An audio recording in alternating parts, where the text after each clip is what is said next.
Is 2024 the year Gears of War re-emerges?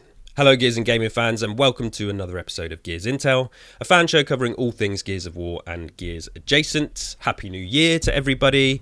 I'm one of your hosts, KDB, and joining me, as always, fresh-faced and ready for another year of coghole diving, it is my fellow squad members, the undisputed tag team champions of A Winner Is You, published writers.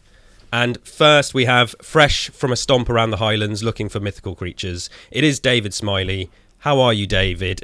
Nice plug there. I'm going to get to it. Yeah. Okay, good. How are you? And do you believe in the Loch Ness Monster? I am absolutely fantastic. I don't believe in the Loch Ness Monster, but I do believe in a wild haggis. I fell over when I was stomping around the Highlands yesterday and cut my hand. Tripped over a haggis? Yeah, he ran out from under me. Tripping is believing. Yeah. I fell over and took all the skin off of my palm, and it's been bleeding for a solid 12, 13 hours now and showing no signs of stopping. So should rip that plaster off. Gore is what this podcast is all about. Well, that's why I put it on, because I was in bed last night trying to play my nice brand spanking new Steam Deck, and I was like, I'm just bleeding all over this thing. So I just had to sort of cover it up and then just plough on. All right. Well, I've got the Scottish NHS on speed dial, just in case you pass out. Okay, so it'll be like 6 months before they help me then. No different down here. Also, you know him, you love him. Video Game Hall of Fame host, and a man who once wrote a review for a Simpsons game using essentially only quotes from the TV show. I did. Alex Aldridge, how are you, mate? I'm good, sir. I have my Gears mug ready that Perfect. You should absolutely not put in a dishwasher, because look at that. Oh, no. I hate that must have been made by locust scum. State of that. Disappointing. It looks like you've left it down the cog hole too long. Is that where you after the last episode? The contents of it look like something from a cog hole as well. It's coffee, everybody. It's coffee. Nice. Happy New Year, everybody. Yes, Happy New Year. Good to see you both. It's been a little while since our last episode, but so today's a bit of a mix. What we're going to do. So we've got some Gears of War in 2024 chat to get to, which we're going to get to in a minute. We've also got podcast anniversary to touch on, some gaming roundups, and our first ever Gears Intel quiz. So get excited for that. I'm not hype. Which I will host, and it'll be you two doing some PvP against each other, and then I'm hoping that makes me feel slightly like I don't know if I have more of a chance, because David's read all the books and stuff. Like my memory of things from Gears of War has faded faster than the fucking paint on that. I've tried to make it as sort of easy, broad. You know, there's no deep cuts from the books or anything in there. So for a first go, it's going to be you're in with a chance. Right. But I think we're going to start. So we're going to start with the coghole, which is the news, which is basically our first main talking point as well, because there's going to be plenty to say here. So David, over to you for the Gears of War news. Climbing on into the cog hole. So we have a nice little tweet from the 24th of December 2023 from Benjamin. How do you say that? Huge. So I've seen a few podcasts try to cover this, and all of them do the exact same thing. I'm not sure how to pronounce it. So Haig, probably. Yeah. So Ben from the Coalition. Canadian Benjamin tweeted. He retweeted Happy Holidays Gears from the Gears of War Twitter account, saying, "See you in 2024." I guess this could be taken in two different ways, couldn't it? Yeah. One, he's just signing off, because he's a level designer at the Coalition, right? Yes, he is. But surely we're getting something this year, because that's been so long now since we've had anything about Gears. Yeah, so this got to be time. This chap, he recently joined the Coalition. I had a quick look at his Twitter feed, and he announced at the start of December that he had rejoined the Coalition as a level designer. So this kind of tells me a few things. Like you say, one, it could be nothing. He could just be going, see you in 2024. But however, why would you join the Coalition? What else are they going to do? What else do they make? Nothing, right? Exactly. And they're not going to hire for sitting around. I refuse to believe that for the Coalition that doesn't say anything, and the Gears of War account doesn't say anything, they know how people react when just even the smallest little bit goes out. I mean, we chatted about server updates, for God's sake, like people grab onto this stuff. And what does it mean? Like, even IGN covered this tweet, as they do. They latch onto everything. Other shows have talked about it. And I refuse to believe that this guy didn't think that he'd tweet this out and people wouldn't think that it meant that Gears of War is re-emerging and something is coming back in 2024. So I think this is easily the closest we've had to a official confirmation that something is on the way. We know that they're working on it through assumption only, but the fact that he only joined recently does make me think.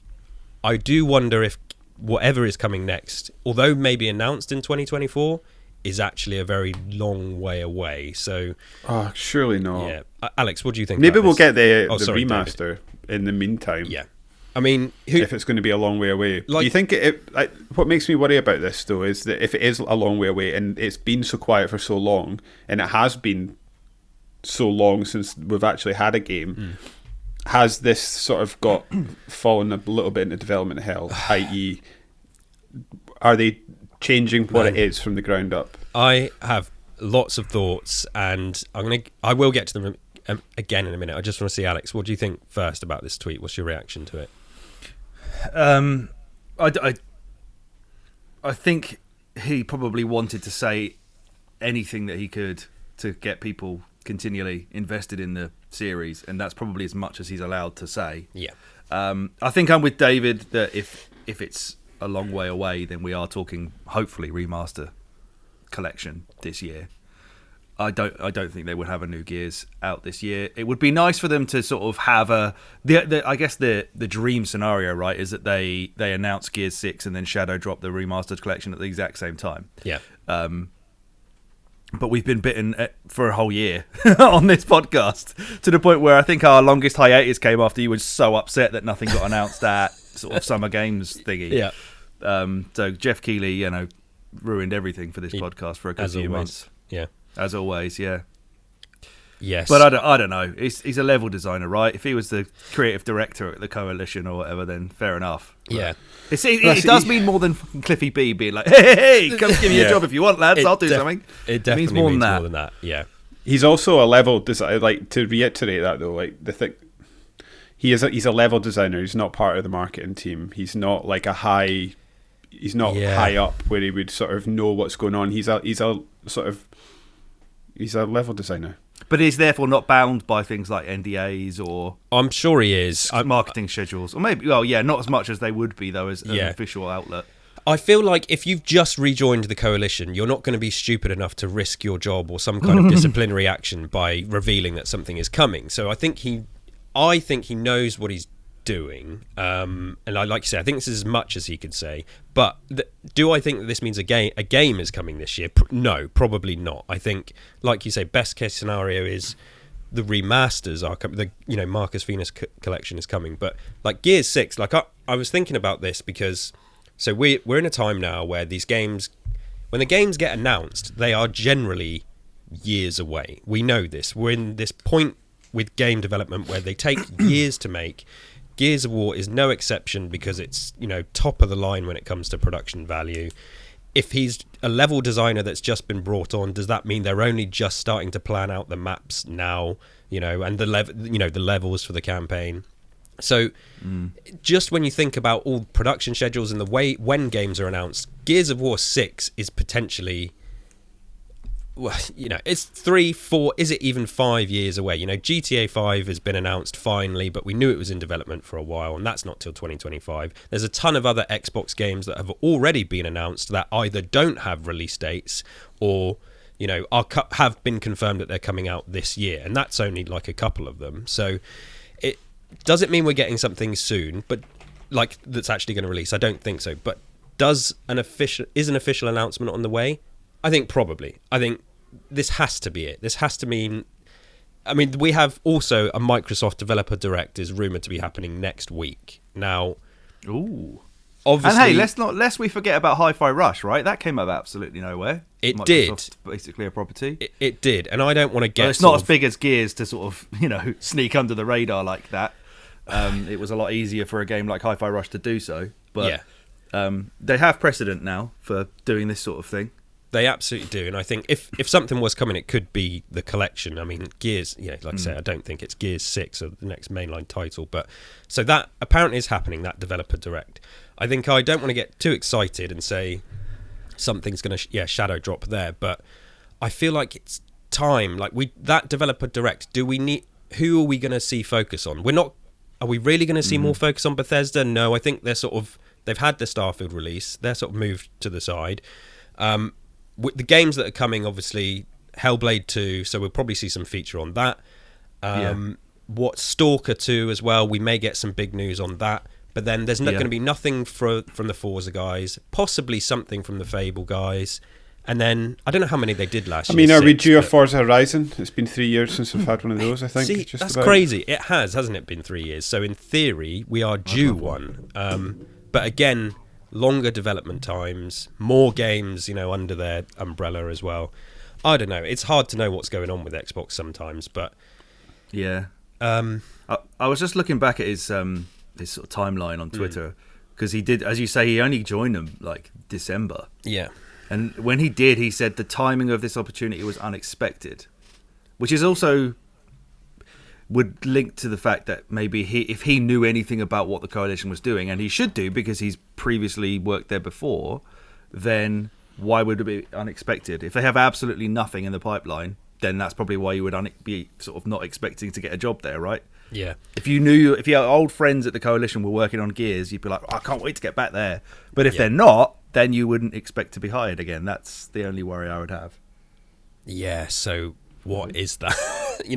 Did they see the shouting for the collection and they've suddenly out of nowhere decided to start working on it? Get Huge back. Yeah.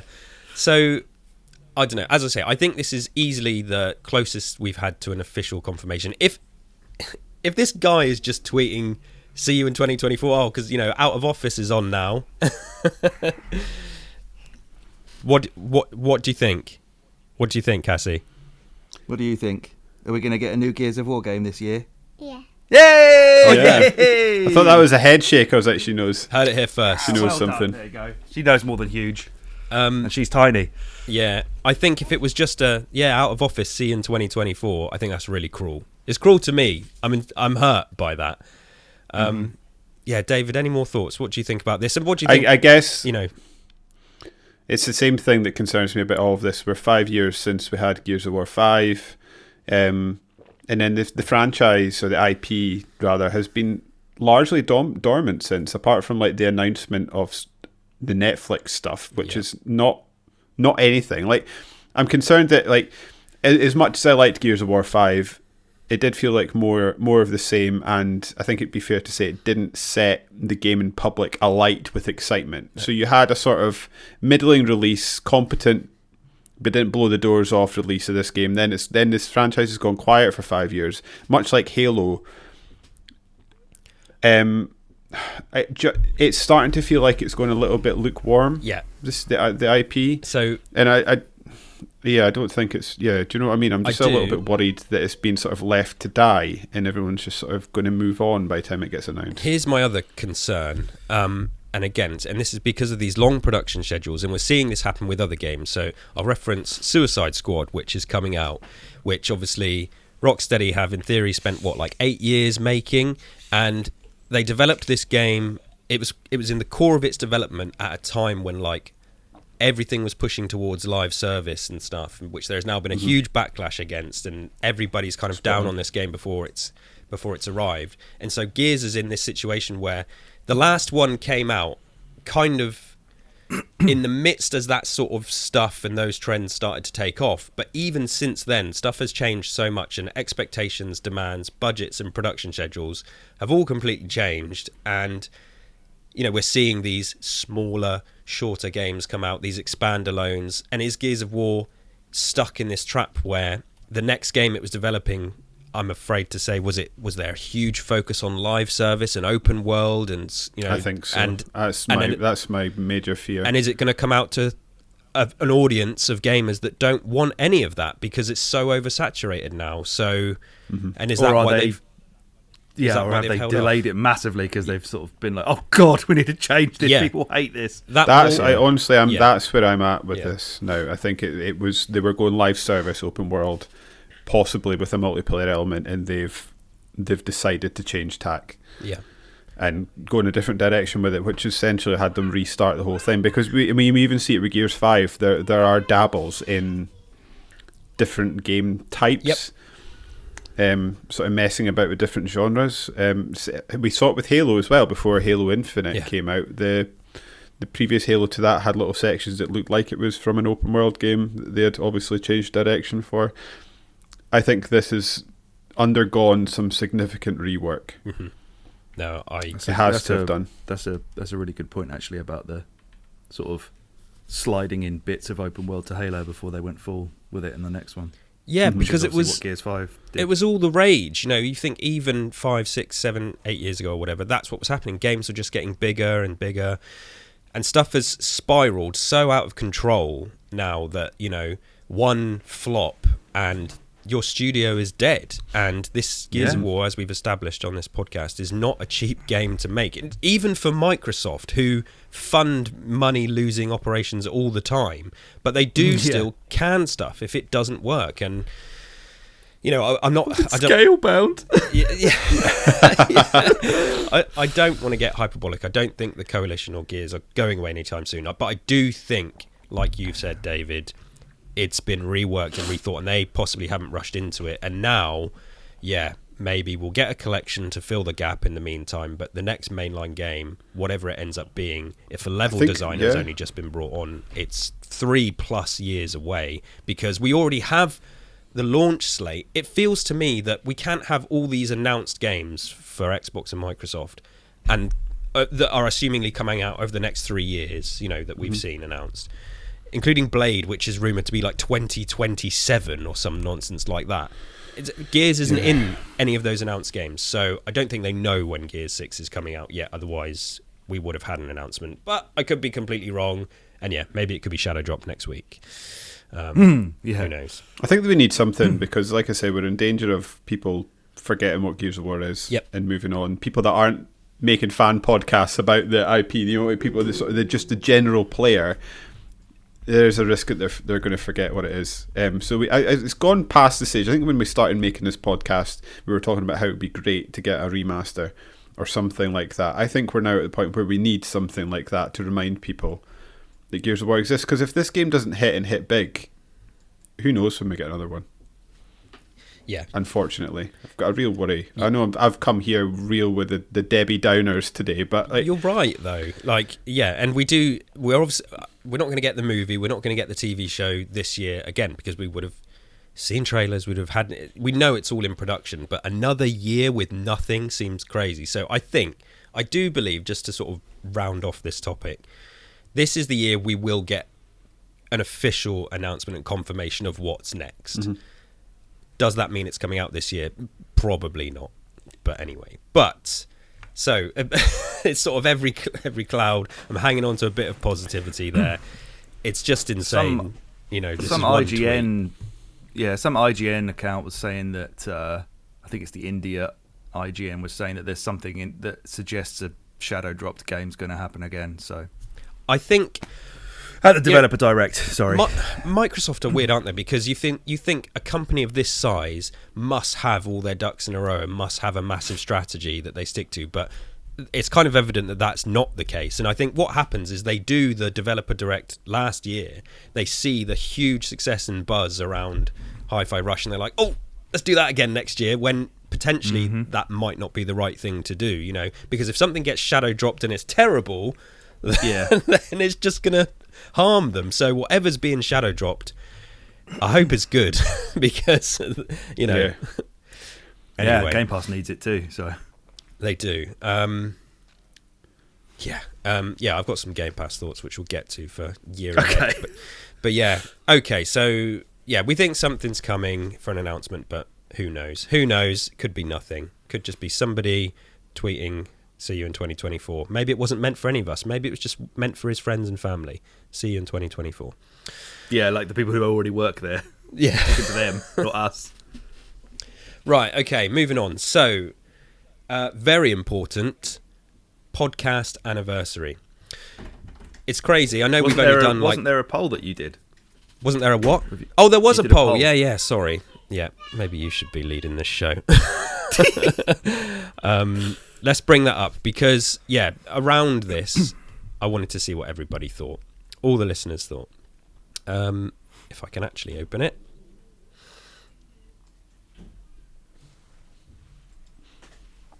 Just fill this time. Here we go. So, 2024 is here. Latest podcast is episodes on the horizon. And because this tweet came out from this developer, I just asked everybody who follows us one question: is this the year Gears resurfaces? And a whopping 73.8% said yes. So I think, kind of like we've been saying, it's time. You know, this 73.8% want it to be yes. Yeah. That's what I get from that. Yeah. So yeah, we live in hope, but who knows? We could be out for heartbreak again this year. But yes, moving on. So it is our podcast anniversary, or it was in December. Now, I obviously set up the Gears Intel Twitter account a few years ago, but it was December last year where we launched this podcast, and we're now at this is like episode 10 of the show, but we've obviously done YouTube videos and other little things along the way as well. But I just thought, you know, because you both are obviously very busy with other stuff as well, and thought we could chat about podcasting in general. What do you think about it already being a year of Gears Intel, and, you know, what was 2023 like for you for podcasting? Alex, let's start with you, because I know you've been very, very busy as well.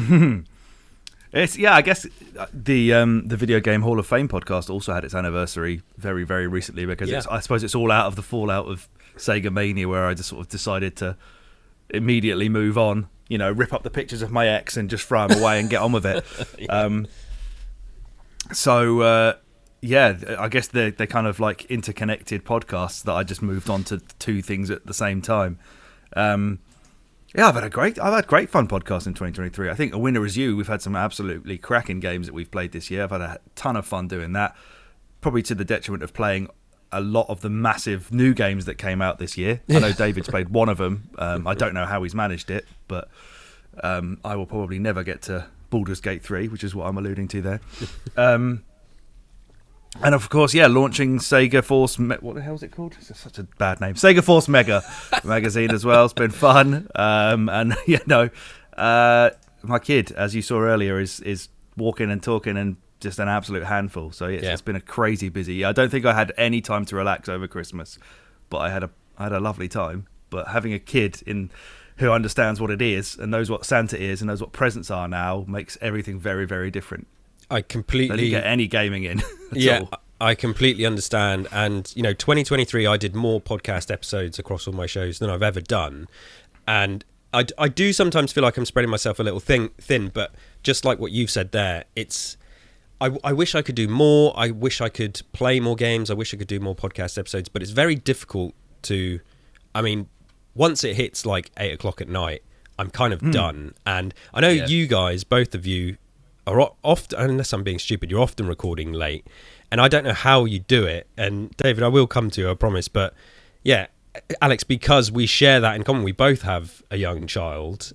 Yeah, you know, we all have full-time jobs as well. We love trying to game, and we're working on multiple podcasts. How do you fit it in, and how are you even functioning doing podcasts in the evening? Because when I just can't even. I was looking at stuff coming up for this year, and I'm thinking, I don't know if I just need to knock it on the head for the evenings, because I'm never in the right state of mind. But it's quite an impressive feat. But do you struggle with the evening records? I think I'm a bit of a night owl, so potentially I struggle my way through a work day at work, and basically sleepwalk my way through that, and then come home and I get alive for a podcast. Yeah. I guess it's not really lucky if you're looking at it from a family standpoint, but the looking after the child, the waking up in the nights, we're still on the breastfeeding job, so my wife is constantly very, very tired, very early on in the evening, so usually about 7:30, 8 o'clock she's knocking off, so then that's when I can get a lot of my gaming time in. So it does feel like I am burning the candle at both ends, but needs must. Makes you feel alive, right? If you just cram so much stuff into your life that you have no chance to think about your own mortality, which is basically why I do it. You took the words out of my mouth. It's all a distraction. It's all a distraction. Just constant. Yeah. Which is why we're doing things like this today at 10 o'clock on a Sunday morning. David, how was 2023 for you for podcasting and content and all this stuff? Alex will attest to this. I'm a bit of a funny one in that I swing wildly from being massively productive and severely overwhelmed. I suppose that's just the story of being an adult, right? But I love podcasting. I can't imagine a scenario in which I'd ever not want to do it. But for me, like as I've got older, it's kind of made that switch, and it's gone like it's changed from being something that I do. I don't know. No, that's not true. I enjoy doing it, and I feel like I've got something to say about video games. But for me, the primary driver is actually getting to hang out with you guys now. Like it's something that for Alex and I, for example, it's something that sort of gives us something. We speak on an almost daily basis, and the podcast gives us something to sort of coalesce around. And that for like friendship wise, I think for me that's becoming one of the more important things with it. I really enjoy it. I guess the drawback, like you guys have alluded to, is sometimes you do feel like you're being stretched in lots of different directions, and I often feel like I don't get to play the games I want to play, but all that is probably worth it in the long run. Not everything is all good, is it? So there's good and bad with everything. So yeah, it's been great. I've not been as busy as you guys, deliberately so. I've been trying to have sort of less time sitting in front of a computer, but again, the knock-on of that means I've missed out a lot of releases this year, so hopefully we'll get to that, because a winner as you will pull us back around. We were speaking to Kelsey before Alex came on, so we've got some newer games coming up this year, which will be fun to play. Robocop being one, and Alan Wake 2. Those are the two I'm looking forward to at the moment that are sort of in the near horizon. So not as busy as you guys, but we're all busy in our own ways. You know, you like I say, you were out walking the dogs early this morning while I was still slumped on the sofa having my morning coffee. So, you know, you're busy too. But it's a great point about just hanging out with people, because that's kind of the way it is these days. And I think you two share a similar thing to me, where you sort of meet mates at uni and then you all disperse back to your homelands or other places in the country, and then you're settling down, and you know, we have this on our side where we can do video calls. And I just think most of the conversations I have on podcasts, I'd be having in the pub or something like that years ago, and with mates that, you know, that I would see more, you know, in a physical form. But all of my close mates are all scattered around. So most of the, mate time in that sense is spent doing this. So it's sort of, it's works on a couple of levels where I get to talk about the things I love and just hang out and just kind of bullshit a little bit, because as I think I've said before in this show, like my wife's not really interested in talking to me about gaming, so you know, that's why it's nice to do this. I do often sit in my car thinking about like when me and David get really old, and I'm just kind of like, shit, like when me and David are in our 50s, are we still going to be good enough at games or have enough time for games to play them? Are we still going to have time to podcast? Are people still going to care about podcasts? Like, I worry about it. Like, I need David for the rest of my life. As a friend, as a you know, a business partner or whatever, as a collaborator, I need him. I can't function without him. So please don't die, David. It is. Try not to die. Watch out for the Loch Ness monster. It is the cliche, getting older, and you don't want to change. We're stuck in our ways now. I mean, it's funny, are you going to be good at gaming thing? I mean, I feel like I'm barely good at gaming as it is. No, I feel like I've had a revelation or sort of, you know, an epiphany, even really recently in the last few months, where I've been playing a lot as much as I can. I've played I'm more than ever, I'm playing games on easy, because I just want to get through them and enjoy them and soak them up. I used to love the challenge, I really do, but these days I don't know. And I'm also finding that more games are having kind of taking out difficulty achievements. I don't know if you've noticed that, and there's almost no incentive to play games on harder difficulties, which works for me because my reaction times are slower than ever. And I feel like I'm doing that thing where you have to accept that you're not as switched on and sharp as the people in their 20s. You know, I used to be incredible at Gears of War, and I've still got that veteran status, but I'd much prefer to just play a bit of horde mode in the campaign now, because I think that's where my tastes have changed a little bit. Like Alex and I are recovered Apex Legends addicts, and I'm kind of at the point now where I'm over that type of game. I still like a difficulty and I still like a challenge, but it's more in a single player aspect. Give me a I was going to say a Souls game, but I kind of blow hot and cold of those. Yeah, as well. I think I'm starting to get that way as well. I want a hard platformer or something like that I can sort of get lost in. I don't know if this will make you both feel better or worse, but I think like looking at you guys and looking at like what you do, like with all the extra podcasts you do, Kelsey, as well as the podcasts that Alex and I have done over the last 10 years. I think we're sort of at peak busy now. Like as kids get older, you will have more free time when kids go to school and stuff like that. So the time will come back, but also we've just got to be not scared to change. Like the podcast, the Winner Is You podcast that Alex and I do is nothing like the Winner Is You podcast that started 10 years ago. That's true. And we just have to not be sort of married to our babies and willing to kill them. Like if it becomes a point, for example, I know I keep using the Winner Is You podcast, but it's true for you as well, Kelsey. If like the format ceases to work, we don't just stop, we just change it and go do something else. Like we're not I think it's as simple as that. Like I say, we do this because we care about games. We feel like we've got something to say and we care about spending time with each other. So I would say just keep on doing what you guys are doing, because you are doing an awesome job, and just don't be scared to change. No, it's good advice. Sorry, Alex, go on. I think I suppose our age is in a way on our side in terms of like historian status, because we're basically industry lifers. You know, I was born the year that Legend of Zelda on the NES came out, so I've basically lived all of the importance of gaming. So that's the kind of thing that I guess you have people like Jeff Gersman, and on things like YouTube you've got like, I don't know, Metal Jesus looks like he's aging rapidly at this point. So older voices in the industry should be celebrated, because we have the lifelong knowledge of what we're actually talking about. We let the 20-year-olds talk about Roblox or whatever it is. Have your interests in sort of podcast listening changed as well? Because I've found that, when I first started sort of engaging in the video games industry on a sort of deeper level, I went to all the like the IGNs and the GameSpots and stuff like that, and now I feel like I aged out. I don't think that's quite right, but like, if you know what I mean, my tastes have changed, so now I go looking for older gamers like ourselves. Absolutely. British as well, I try and skew to as well.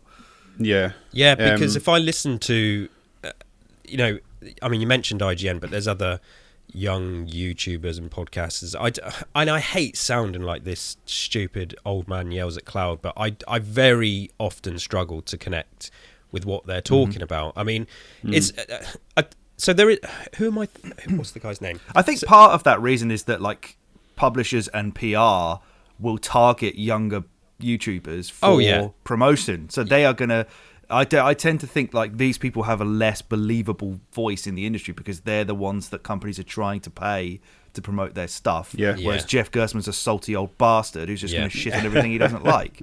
So that's what I want to do. So that's where I'm going. I think that's the way to be. Always, or like, I want to celebrate what I love, but I think keeping that authenticity, and it's very this is just to talk more broadly. This, even to our own detriment as content creators, podcasters, we could go a route where we would absolutely be playing a game, we do it a little bit like, you think, okay, what's the algorithm going to think about? What do I need to title this video? I'm not stupid or naive. I'd like to grow the show, but I'm not going all out on clickbait nonsense and just hanging on to everything and turning it into stuff, because one, I don't have time to do that, and two, I wouldn't be able to, because I want to remain as authentic as possible. And like you said, David, trends change and formats change, so everybody's stuck in their ways of putting things out to a certain group and stuff. I think it's just that will then come back to haunt you. And I think what's the guy's name? Rick Rubin said something recently. The great Rick Rubin, music producer. He said he always makes music for himself. He never makes it for the audience. He's one of the most successful producers of all time. And I like that. I mean, you can get very hung up in thinking, oh, is anybody going to like this? Or what do I need to do to make sure people see this? And I think if you have too much of that, then you're just it's not gonna last. And I'd rather just stick to what I'm good at and stick to what I enjoy, and hope that, I mean, even a few people enjoying content that I put out, to me, that's really cool. Like, you know, Yeah, I think that's absolutely. really, really cool. Anything extra than that is a is a bonus. So I think there's an authenticity to doing stuff you care about as well. Yeah. People can smell it when you're just sort of Absolutely. doing oh yeah, stuff. Yeah. Absolutely. More than ever. Yeah, so basically we're Vince McMahon, is what we're saying. We don't listen to the fans. Yeah, we we're make gonna have wrestling the way we want to do it, the way our daddy did it. Yeah, And eventually the Saudis are going to have to come in and wrestle control from us yeah. and send us off into the night Yeah.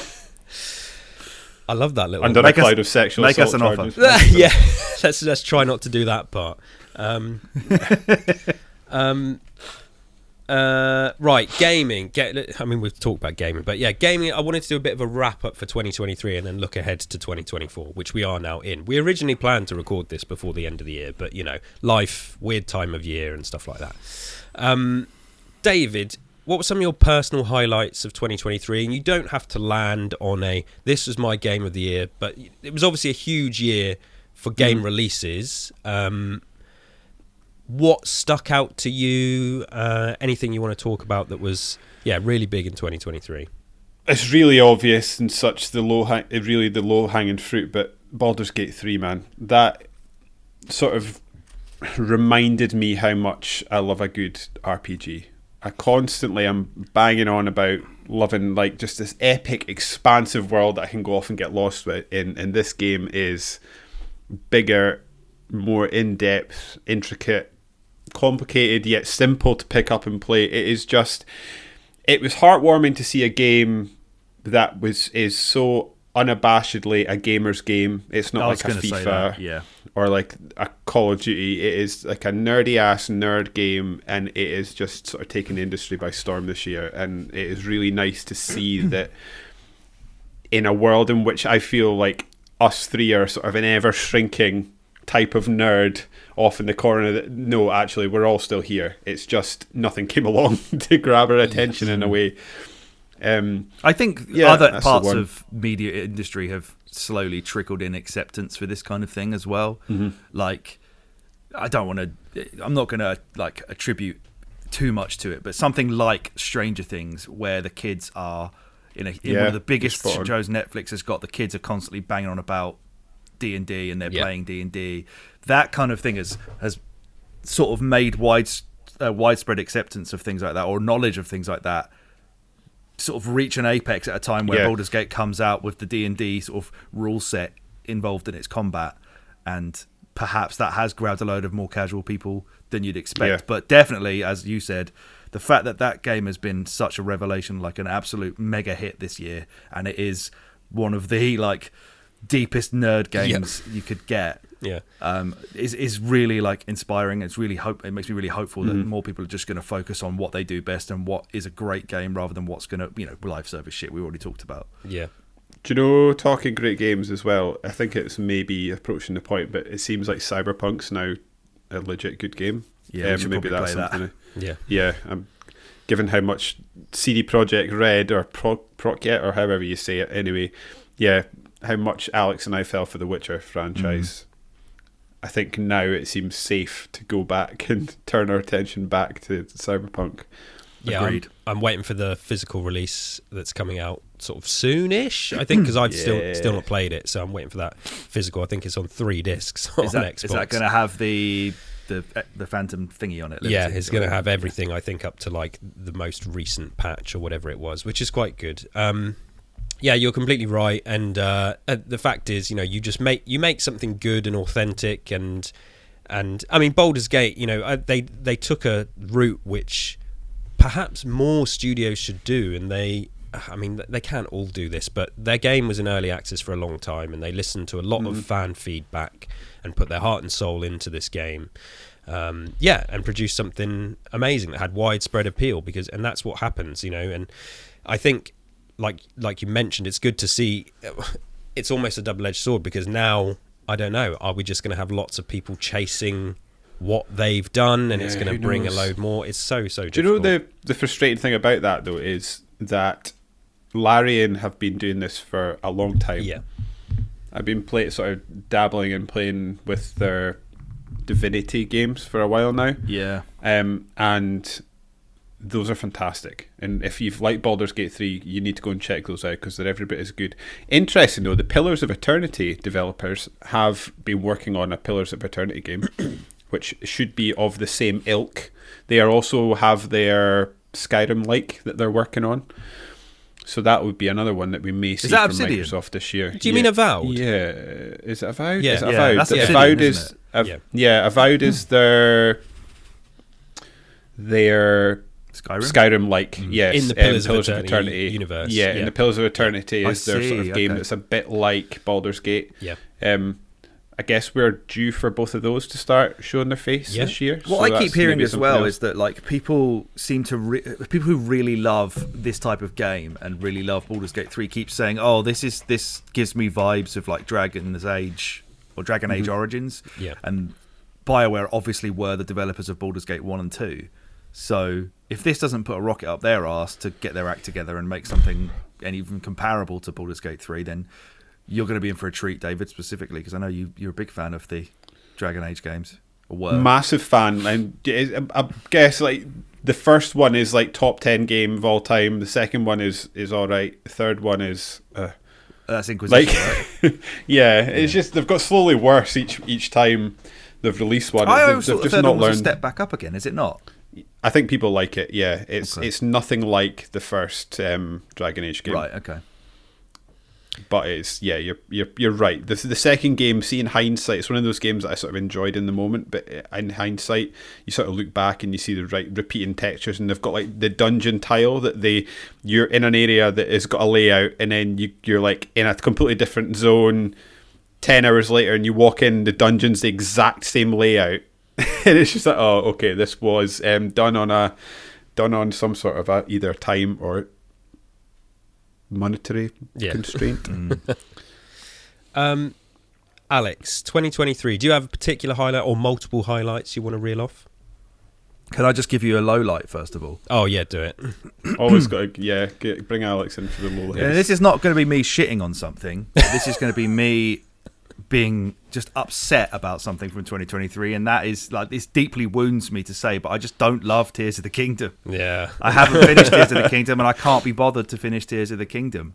I was listening to another podcast the other day where they basically said like the level of player autonomy and creativity and freedom that the game gives you, where it basically just it puts you back in the same map. It gets it triples the size of it almost. Yeah. And then just gives you all these new tools that are genuinely incredible feats of work, that they've managed to make a system like that with all the crafting and whatever, and make it work and make it accessible, I would say, for a broader audience.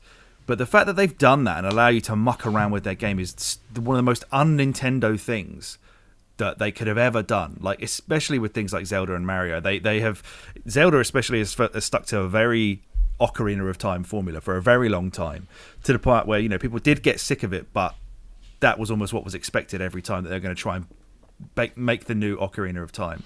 But now they've given us so much freedom with it. Like, I almost don't want that level anymore. Like, I'm not used to it. I can't get my head around playing a Zelda game where I feel so directionless and I feel so aimless. Yeah. And I feel so overwhelmed by what I'm supposed to be doing that I'm just becoming like a bit of a boomer who just wants to go back and play something very linear again. Because I'll tell you what, I've played like over 70 hours of it, and I don't think I hated any of it. But Yeah. now every time I sit back and think about it, I just think, why didn't it grab me as much as I should think this was 10 out of 10, but I just don't. And that's really upset me this year. Just getting around the map or maps is difficult, and to me that's one of its biggest problems, because it's so vast, and it's like, oh, you could actually get around this really quick, as long as you're a genius in constructing a car, and a rocket and stuff like that. Otherwise you got to walk and hope. There's that 1% of people who are going to be so good at that, and it'll be all over their Twitter feed, and then there's 99% of us who are just fucking idiots who don't have the creativity to make a rocket ship that's got, flamethrowers coming out of his arsehole. Like, I can't do that. Yeah, and that just makes me think, like, I just can't be bothered to even try, because I'm never going to get there. So where's that horse gone? I'll just ride that slowly, and then I have to eat the food that makes me not get cold, and I'm going back to the same areas. And the underground thing, man, like, just fucked with that. I don't know why. Every time I go in there, I just think, like, why am I doing? I don't want to walk through the dark. And get hurt more than normal. And I guess maybe stuff like, the combat system in it, although they've added a lot of freedom to the weaponry that you can use, it is a very basic combat system at this point, where it's just one button, one type of swipe, and a shield, and there's just not enough meat on the bones of that.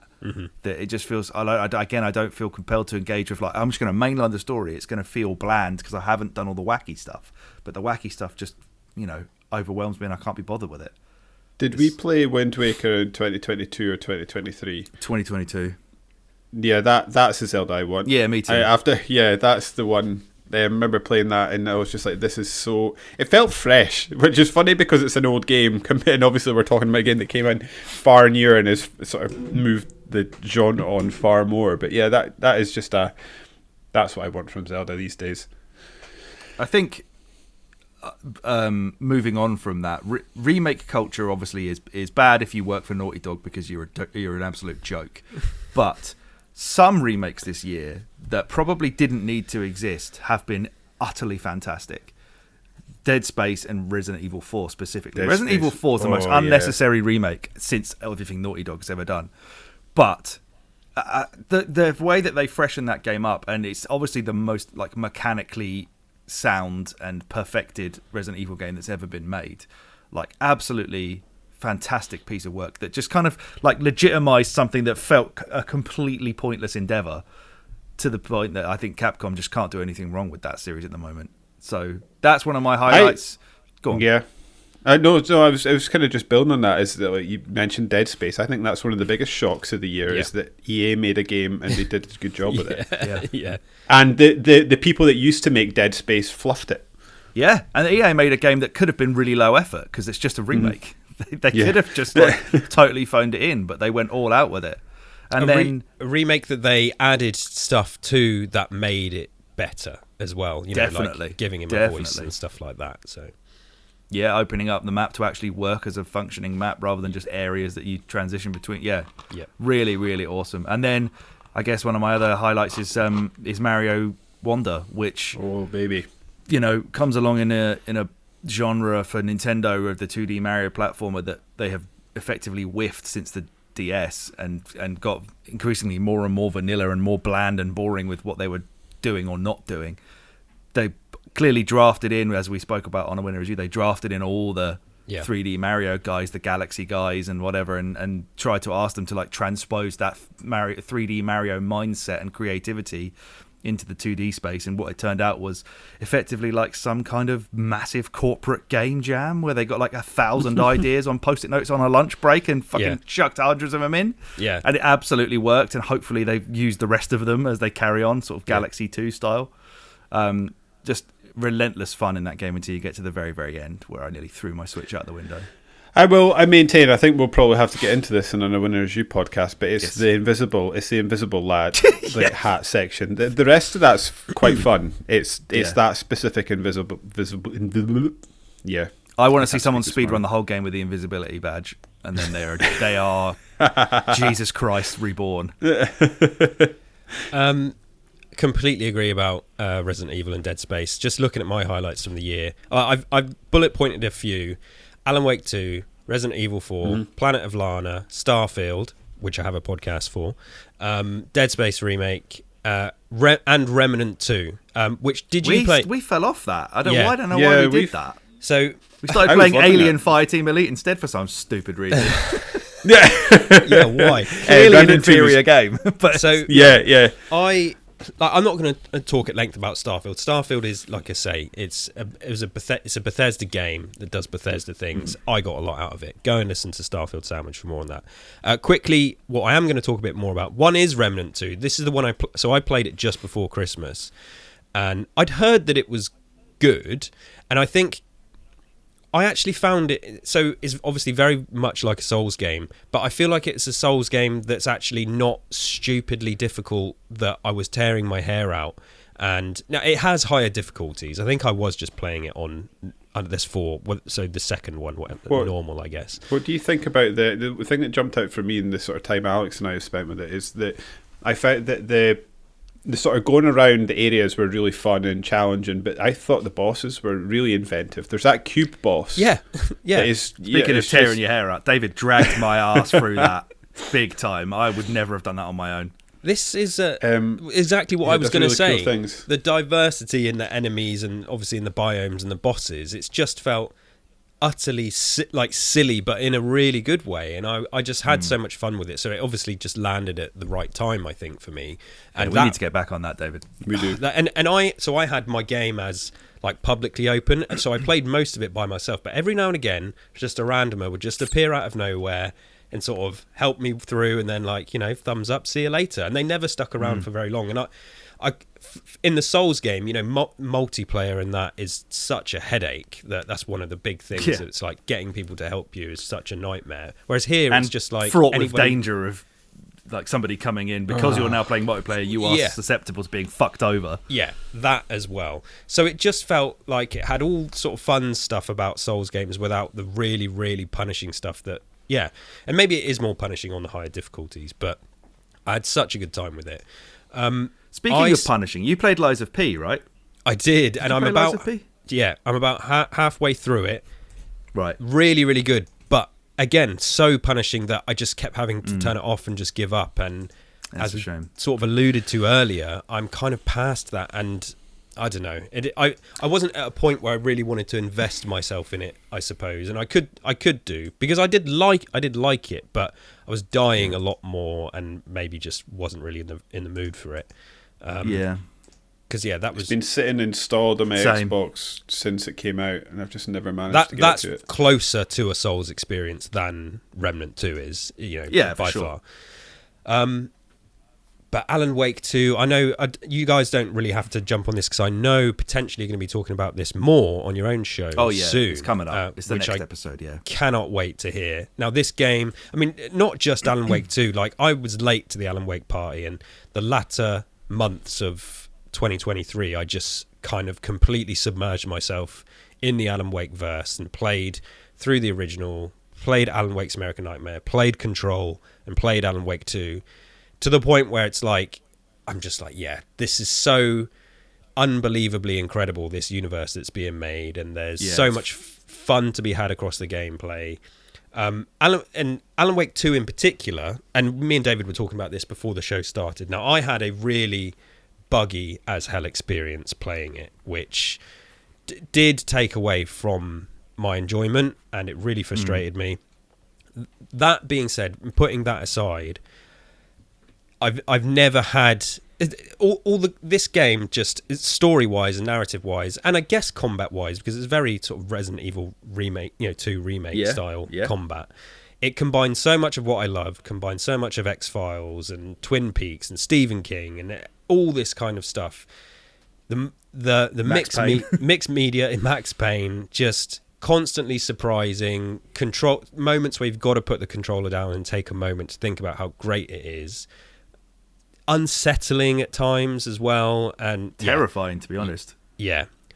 Loved it so much. And I don't know, like, I haven't really had any opportunity across any of my shows to speak about it at length, and I just think if it wasn't for the bugs, it may have been my number one game of the year last year.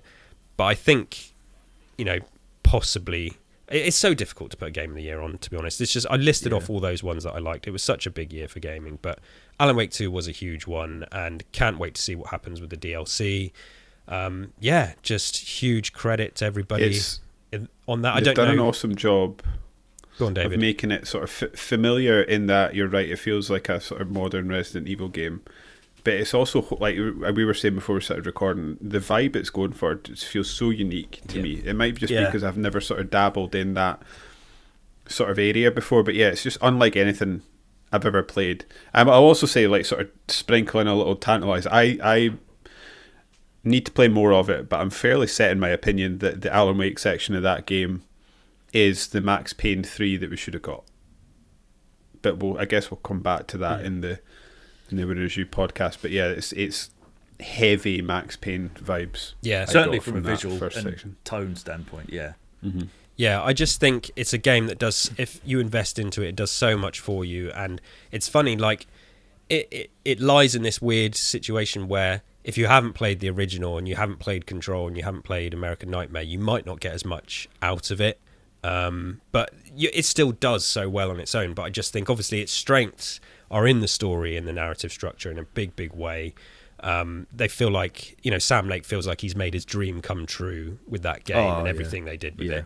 I won't get into details because I know you guys are going to talk about it, and I'm looking forward to your conversation. But yeah, so 2023 was absolutely wild for games and loads of good stuff. We're going to move on, though, looking ahead to 2024. Before we get to our quiz to wrap things up, Alex, is there anything coming out this year, games-wise, or anything in the gaming industry you're looking forward to or curious about for 2024? It's all about Yakuza Infinite Wealth, or Like a Dragon Infinite Wealth for me. Can't wait for that. No, exactly. I'm trying to catch up on the Yakuza series because I feel like I have to now. 7 felt like you could skip out the Kiryu saga and then just jump into that and enjoy it because it's a different type of Yakuza game. But this one now, they've put like a sort of a bridging game in between of this man who erased his name with Kiryu in it, apparently, which carries on from the end of 6 and builds up to the start of 8.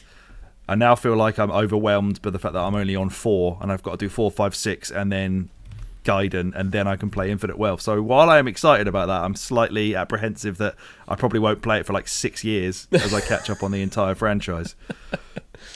I suppose that is the main thing that I'm looking forward to. I can't think what else is actually coming out this year. I was looking for it the other day as well. Yeah, no, you may have some points to raise in a minute. David, what about you? 2024, anything you're looking forward to games-wise or gaming industry? Any thoughts? Dragon's Dogma 2 That's the one. And the Prince of Persia game are the two that I've got my eye on at the moment. Prince of Persia, yeah. Yeah, that Prince of Persia game looks like it's going to nail it. I'm predicting so now it's going to be a 90. Like, I just think it's going to surprise everyone. I will be stunned just from what I think I've seen enough of that game to know that reviewers are just going to go nuts over it in this weird thing we're living in where, people are demanding something else. I think, yeah, like you say, it's going to nail it. It's going to be in the 90s. I also want to see, because I've recently written about it, that Shinobi game announced by Sega. The little bits that we've seen of that look great. Not sure about the rest of it, but that one in particular looks fantastic. Yeah, more info on those games would be very much appreciated this year, which I'm sure we will get. That's it. It's quite thin. I was having a quick scan through what's announced. Are we all excited for Suicide Squad? No. Do you know? So what's funny is I was reading.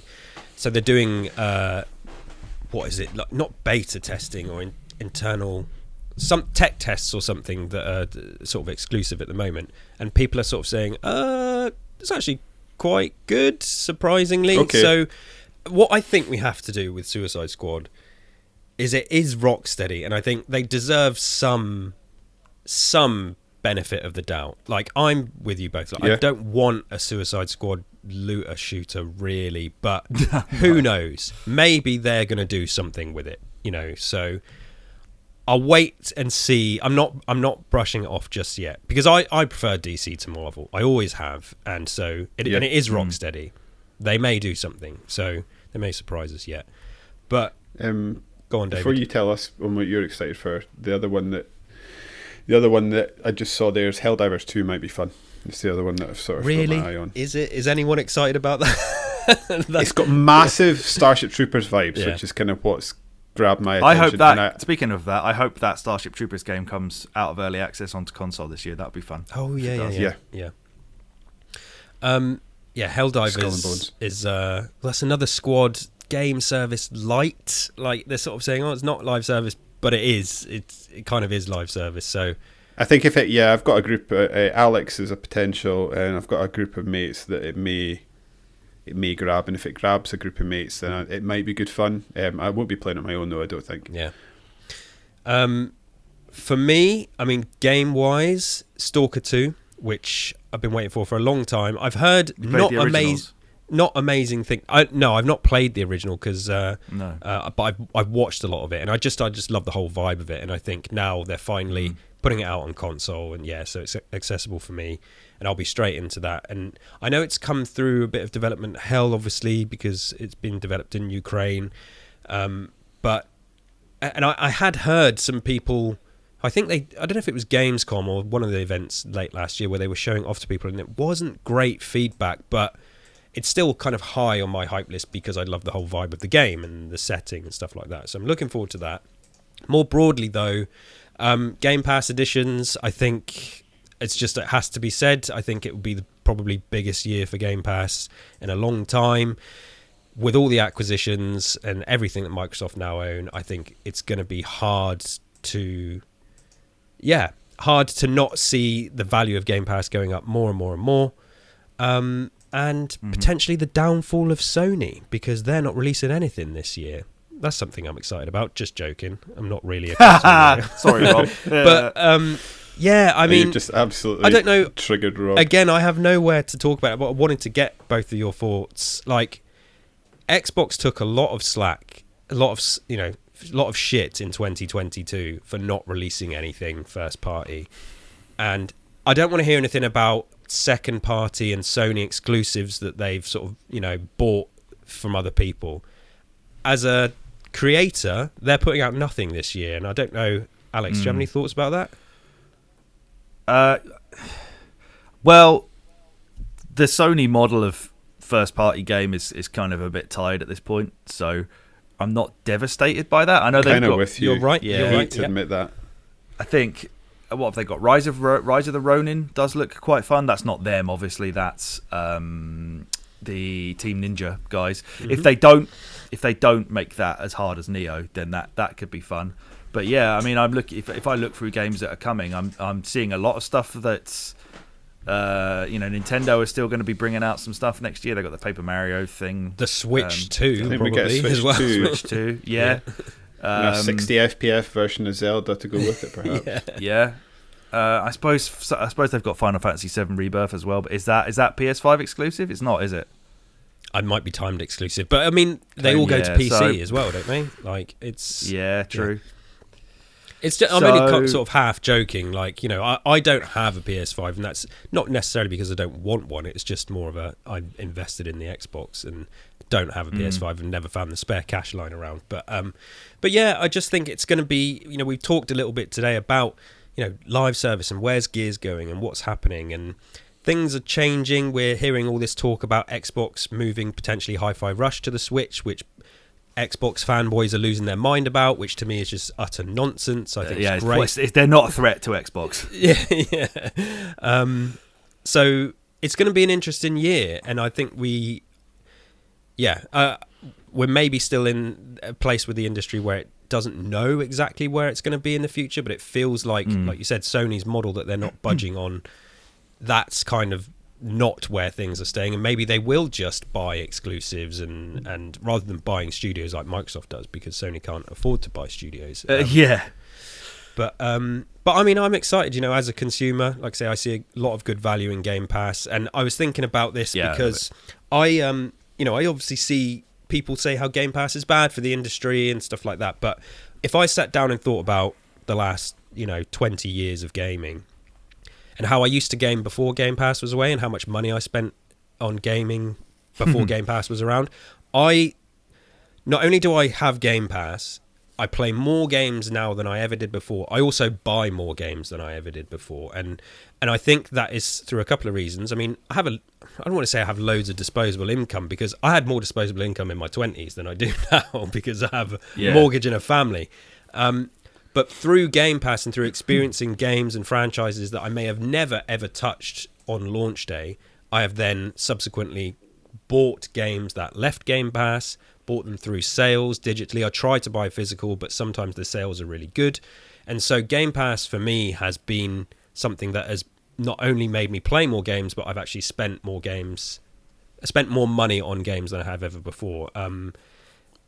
But yeah, Alex, lest we forget as Pass? well that, yeah, I mean, you buy a game digitally, you don't actually own that game anyway. You are buying a license to play that game that can be revoked at any point. So to not therefore migrate and appreciate a subscription model where at least you know going in that that's what's going on. Yeah.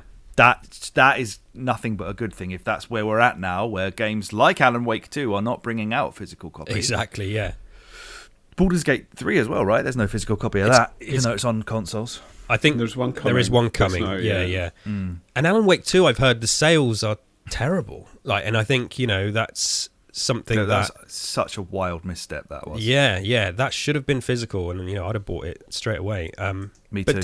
David, Game Pass. Do you see any of this talk about Game Pass and how we've touched on it? I think a couple of times in the past on this show, but what are we looking ahead for 2024? There's going to be all these additions from Microsoft.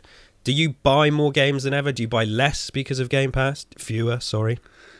I probably spend about the same as I ever have. It's just going in different directions. I tend to ignore the noise about Game Pass because I find a lot of it are people that have PlayStation 5s and are just annoyed essentially that they don't have it. Yeah. I think it's great. I mean, like, if you're making the same argument that Netflix and stuff are bad for the TV and movie industry, then I'll maybe listen to your argument. But here's the thing, just though, the way the media industry's going. This is the thing about, and I do see the similarities to Netflix, and it is the way the industry's going. But Netflix, you can't buy the Netflix stuff, and it's also, it doesn't rotate stuff in and out, really. Game Pass is slightly different where, all right, first party goes on there, and in theory stays there, but that may change. I would assume so. They're not beholden to that. They bring in other games that are on there for a short while, bring stuff in out, try this. Hey, now you've tried it, why not buy it at 50% off? So money is going to developers and creators in ways through Game Pass that it isn't through Netflix, maybe. I don't know. You don't know how much they're paying them, but... Yeah. But it's inherently consumer friendly. I can't see anything that's anti-consumer about Game Pass. Exactly. I've seen nothing but benefit from it since it came out, especially now in the state that it's in now. Yeah. So, yeah, I'm all in on it. Yeah. Sorry, David, to cut you off a little bit. Was there anything else you wanted to add? I've kind of lost my train of thought, but I think it's fine. I've got no issue with it whatsoever. I see value in it. I'm interested in the value that it brings to me, not how much it sort of adds to the bottom line of a multi-billion-dollar company. So from my perspective, it's been nothing but good. The company that runs it, I mean, 2023 was obviously a shit year if you work in games at smaller studios because there's so many layoffs going on. So I hope that's not an underlying root cause of why so many development studios COVID, are just killing stuff off.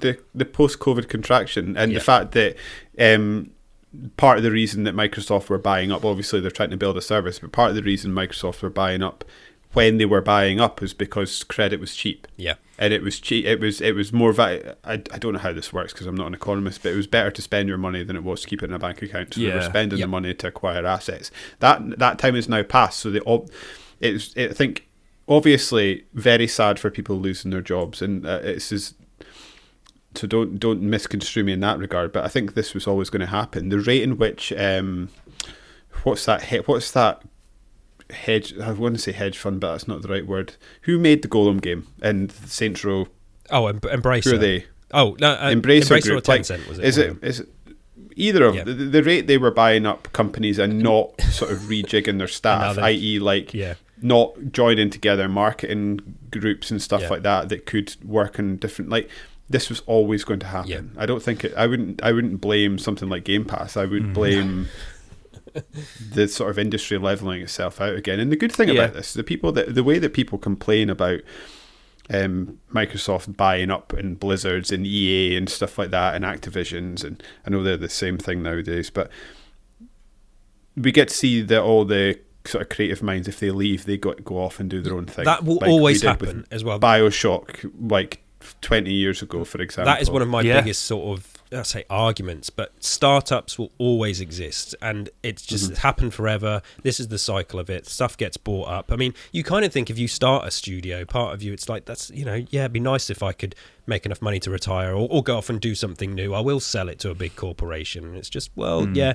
I'm not. So obviously, I don't want to get into a big discussion about capitalism, but it's like, you know, there's a lot wrong at the top. There is, we know this. Who needs to be a billionaire, really? But you know, I get that, and there'll always be startups. There are now, you see games, it's ridiculous, like Vampire Survivors and Lethal Company and stuff, that just, these viral hits will come out of nowhere, and creators will always find a spot. So, and yeah, but maybe we'll talk about that another day. Yeah, Sorry, there was, as David say, there was the COVID era where funds were just being spent because that was, you know, they had to sort of tick over, and people had longer to do things and develop stuff. And obviously the Insomniac leaks have shed a light on how ridiculous games budgets have gotten, and that may be a reset point now for the industry. I think. I think so. I think you're spot on.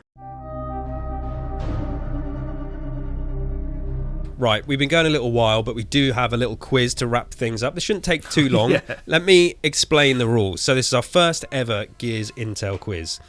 Very simple. It works around, works around the concept of synonyms. You're both aware of synonyms, a word that is another word for something else. I am au fait with it, yes. Yeah. Which is a synonym for aware. So I have a list of 20 things relating to Gears of War, the platform it's on, and the genre it's a part of. I think they are mostly quite easy, but maybe that's just because I've written them. I've tried, like I say, there's no deep dives into Gears of War lore here. They're all kind of very top level platform genre and Gears of War stuff. I have one to get us going to give you an example, but what I'll do is I'll pit you both against each other, and it'll tally up. It'll be whoever, you know, gets the best out of 20 will take the first ever medal for our Gears Intel quiz here. Cool. So as an example, Medal McGee. What I think we do need to do is establish we either need to establish a buzzer system, or you both just have to be really quick off the mark, and I have to see if I can guess who jumped in there first with their answer. I'm winging this, as you can see. So for example, if this is to explain what they would be. This one is really easy. This doesn't count for any points. This is just for example. Say what you think this is. Mechanisms of battle. Mechanisms of battle. Oh, it's that From game. Gears of War. There we go. He's got it. There we go. Mechanisms. Oh, right. Okay. So, okay. David, do you see? Does I was thinking like a mech warrior game. I was like, what is this? So the concept. Yeah, there's. Alex, you've won. This is not going to go well for me. There is the concept. Now, sometimes I will have two words in the place of one. So because you can't always substitute one word for one word, so I might break up a word and it'll be two. So you've got to really listen to what I'm saying.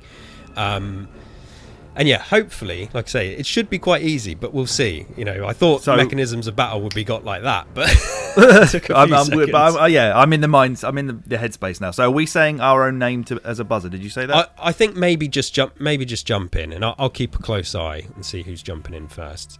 As long as you're happy with that. Yeah. Cool. Right. First ever Gears Intel quiz. Here we go. This is the official first one. Bronze human gunner. Bronze human gunner. Oh my good god. Bronze. Metal Gear Solid. Nope. I just had bronze. I was like, metal. So it's think of and then Gears I just of said War, I'm just being an idiot. Gears of War, the platform and the genre are sort of where I've tried to keep these. Bronze human gunner. I may add some background music to this section as well. David? Third person shooter. He's got it. First point to David. Glad I got that routine myself. Yeah. That's very clever. Well done. Oh, I don't know if it's that clever, but thanks.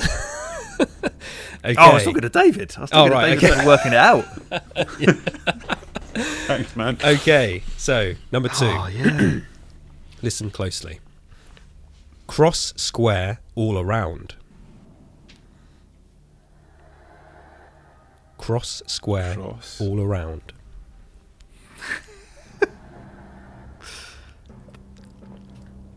I feel like I wonder if these were in front of you, the words, it might be a little bit easier. Cross square. I mean, is it Xbox something? Oh, it's Xbox. Xbox Cross square all around. One. Xbox. All around. Xbox 360. Oh, there we go. Oh, mate. he's handed that to me. We are at Sorry, 1-1. Right, okay, number 3. Okay, this is I might have stretched with this one, but listen closely. Target, United States Firebird.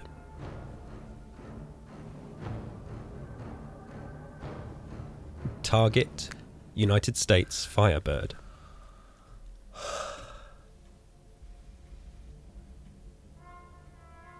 I thought Firebird might give it away.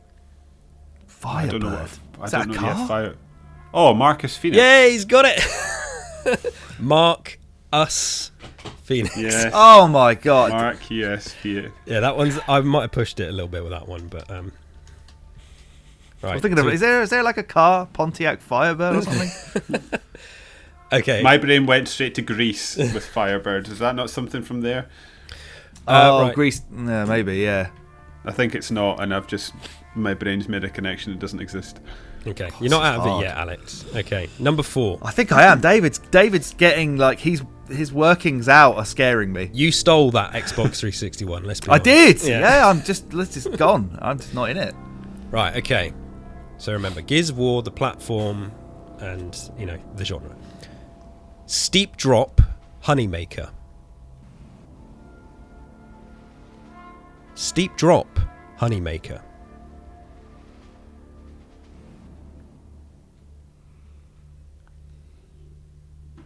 Break it down. Cliffy B. Yes, he's got I knew B was in there, but I didn't want to say it Yeah. out loud. it. Say it. Just. Oh yeah, because you don't want to give it away, I guess. Yeah, if I'd have said B, he probably would have got it quicker. Right. Okay. Moving on. Number 5. Right. Okay. This is another one I might have stretched with. Linked metal cut beach catcher. Linked metal cut beach catcher. Maybe if I say linked metal cut. It's beach it's chainsaw something. Yeah, so I was about to say it's chainsaw something. chainsaw. Chainsaw Lancer. Wall, No. beach catcher. Beach catcher. Chainsaw. Bay. Bayonet. He's got Bayonet. it. Well done, David. Chainsaw bayonet. Chainsaw bayonet. Which is the official term. What, for a lancer? Yeah. Right. Okay. If you don't get this one straight away, I'm going to be very disappointed in both of you. What's this? Number 6. Fossil fuel locomotive. Fossil fuel locomotive. Coltrane. Yay! Oh, nice one. I was thinking Emulsion. Good train of thought. Ay, ay, ay.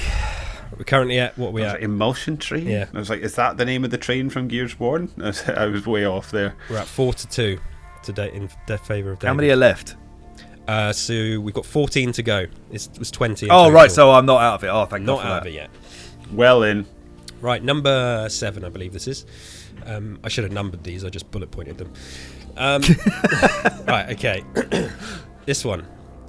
Overall male sheep. Overall male sheep.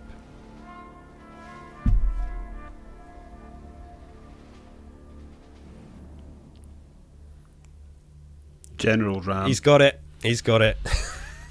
Dave is on fire today. Right, okay. I I was thinking thought there was- overall like a boiler suit at the start. General. I thought there was 3 words to that. Oh no, yeah. So, So yes, sometimes I was thinking of sheep as the third word yeah, rather okay. than the part of the second word. Yeah, so yeah, that's where it might catch you out. Sometimes it's 2, sometimes it's 1. It doubles up or reduces on either side. Right, okay. Next one we have. You can think really broad with this one. Dreamlike machine. Dreamlike machine.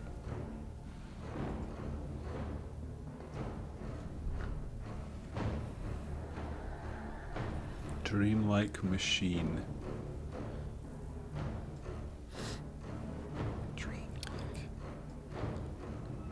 It's the dreamlike. I'm not. So I think. feel like if I get the word, if I figure out that one, the other one's going to fall into So place. think more about, I guess, the platform, or it's not a character, it's not a weapon, it's more to do with something technical. Like cloud something. Dreamlike machine.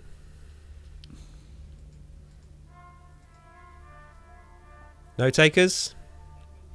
Dreamlike. Yeah, this might be one I've maybe pushed, but it's the best I could do.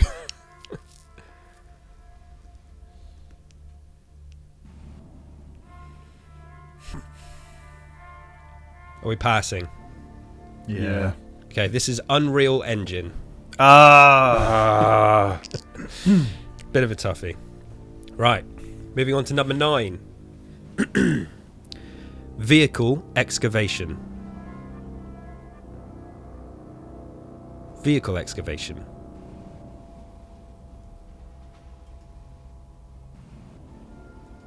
I think this is a vehicle I'm going to be blanking. It's something. Is it something digger? I'm thinking of something to do with dig.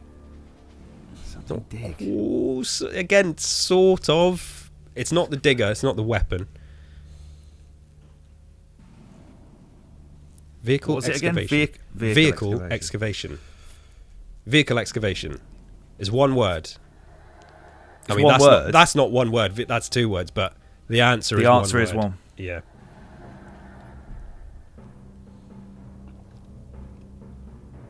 You're going to kick yourself. Yeah. Vehicle excavation. Car dig. Carmine. Oh, both exactly the same time. No, there. I said car dig. Oh, did you?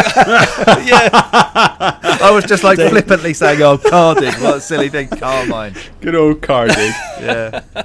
David, yep. Carmine, well done. Come on, Alex. This is. I think this might be one of your last chances to keep yourself in it. So we're at number 10. Oh, my God. Oh, no, you got a couple more. Number 10. Successes. Achievements. Yay! Well done. Nice and easy. Well done. I get the stupidly easy ones are the ones David's done 90% of the work for. Yeah. Right, number 11. I feel like this is possibly another easy one. Insect crowd. Locust Horde. Yes, Alex. Back in the game here. Your brain works faster than mine. No, it doesn't. Honestly. I don't know what's happened to me today. It's 6-4 in favour of David. Alex is clawing his way back. Right, okay, number 12. Tiny weak. Tiny weak. Tiny. Tiny. Tiny.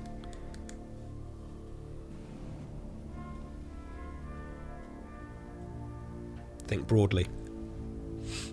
Is it W-E-A-K? Week. Or W-E-E-K? W-E-A-K, yeah. Oh, right. Yeah, not week as in days of the week. Right, okay. Week as in another word that I don't want to say. Microsoft. He's got it. David, Yeah. back with the point. Number 13, moving on. Getting into the home stretch. Right. Arrival period. Emergence Arrival Day? period. Yes, Alex. Well done. Right. Okay. Honestly, right? In my head, I've been like, think of fucking Gears of War shit. And the only thing that's been in my head for the last, 10 questions is Emergence Day. You got it. You got it. It paid off. Right. I've got one of those as well. I've lost now. They're empty. I need to put another one in the locker. Number 14 of 20. Connected many competitor. Multiplayer? Always, that's half of it. Connected. Online multiplayer? He's got it, Alex. Well done. Oh, connect. Hey, there's no fucking synonym for Santiago, so that one's fine. My brain No. My brain goes the wrong way. So when you went connected, I was like, connect. Was there any connect modes for Gears of War? It's a synonym for connect. Yeah. So we are at 6-7 in favour of David, but so Alex is still in it. Right, number 15. Disintegration exploder. Light mass Bomb, yeah. bomb. No, oh, disintegration. I get Disintegration. that actually probably could have been that, but that's not the answer I've got. What is it again? Disintegration. Disintegration exploder. It's not frag grenade, is it? It is frag grenade. Oh, well Alex, neck and neck once again. 7-7. Right, number 16. Biter.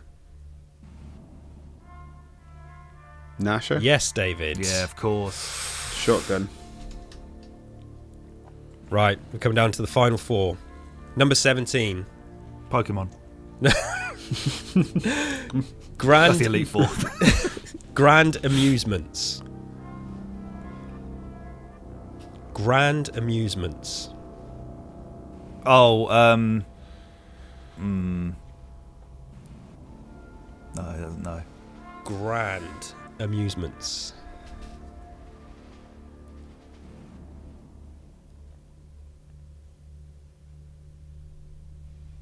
No takers?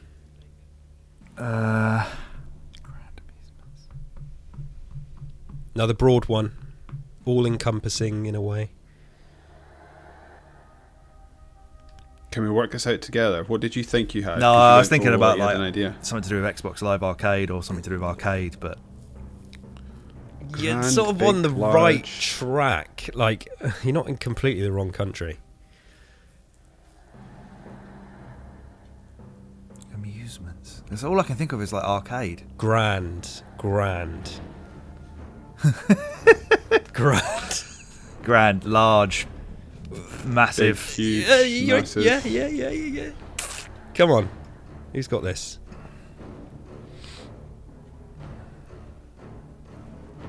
Big, huge. Are we passing? Have you given up?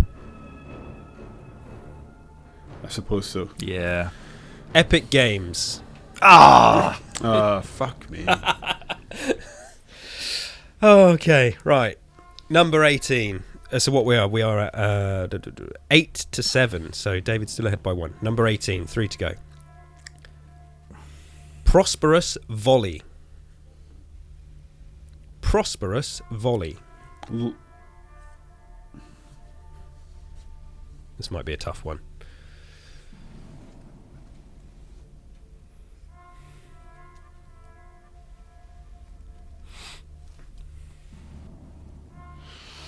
Volley. The first word is I'm maybe pushing it. Volley.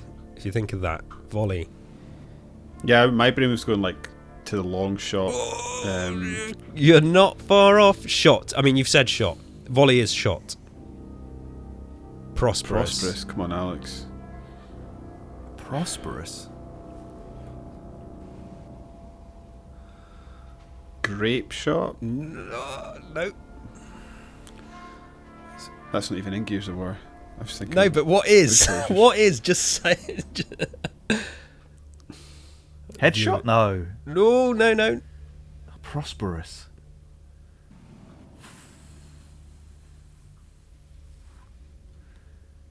Money Shot. Ah. Is it No, that? it's not. Oh, Much right. shot. So Prosperous. you're probably going to hate me for this one. Right. Okay. We'll take this as a pass, and there's 2 left. It's still up for grabs. Okay. So it was boom shot. Oh, right. Boom, as yeah, in yeah. growth, prosper. Okay, yeah, got you. Sorry, ugly, I know, but right. Okay, final 2. David is still ahead by 1. David, you get this? You've won. Maroon loop of passing.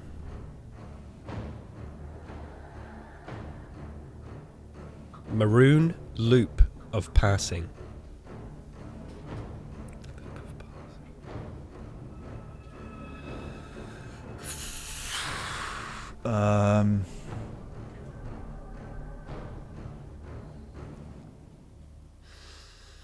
Red Ring of Death. Yes, Alex. Oh, we're down well to the done. last. We're right down to the wire.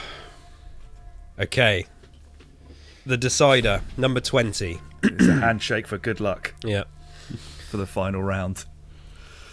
Listen closely.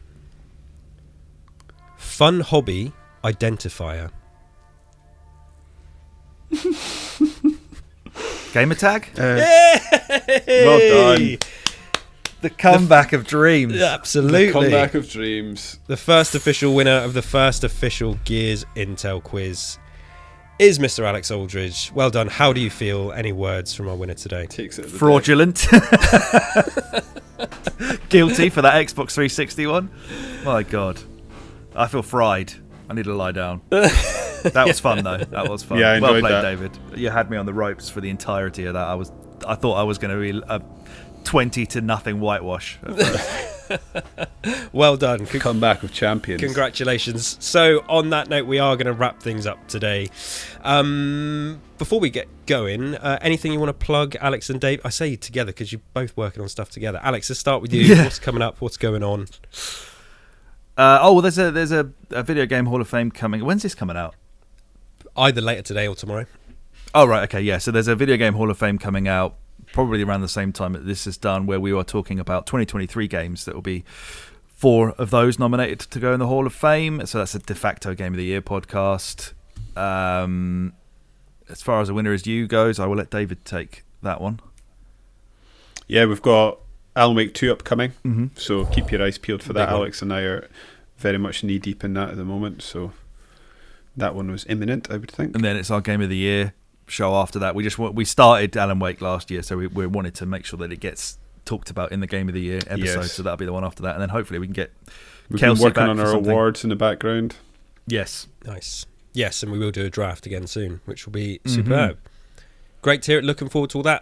Obviously, I have First Aid Spray, I have Starfield Sandwich, Tapes from the Waste. But the best thing to do is come and follow us on social media.